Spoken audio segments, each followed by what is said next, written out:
আরে চিন্টু, উপরে দেখ কি সুন্দর সুন্দর ফুল। এই বেলুনটা দিয়ে তো আজকে আমি অনেক সুন্দর একটা ম্যাজিক করব।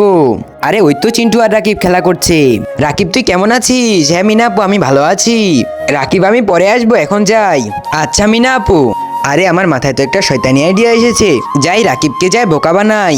রাকিব ম্যাজিক দেখবি? হ্যাঁ মিনা আপু দেখাও। এই দেখ, তাহলে এটা হলো একটা পিন। এই পিনটা কি বেলুনের ভিতর ঢুকাবে নাকি? হ্যাঁ দেখ, পিনটা আমি বেলুনের ভিতর ঢুকাবো। আরে তাহলে তো বেলুনটা ফুটে যাবে। আরে না, ফুটবে না। এই দেখ, একবার ঢুকালাম। এই দেখ, ঢুকিয়ে ফেলেছি, তাও বেলুনটার কিচ্ছু হচ্ছে না। আরে বেলুনে তো পেট কানা হয়ে গেছে, তাও বেলুনটা ফুটলো না। আরে মিনা তো ওখানে ম্যাজিক দেখাচ্ছে। এই দেখ, বের করে ফেললাম, তাও কিছু হলো না। আরে মিনা, তুই আমার ছেলেকে বোকা বানাচ্ছিস।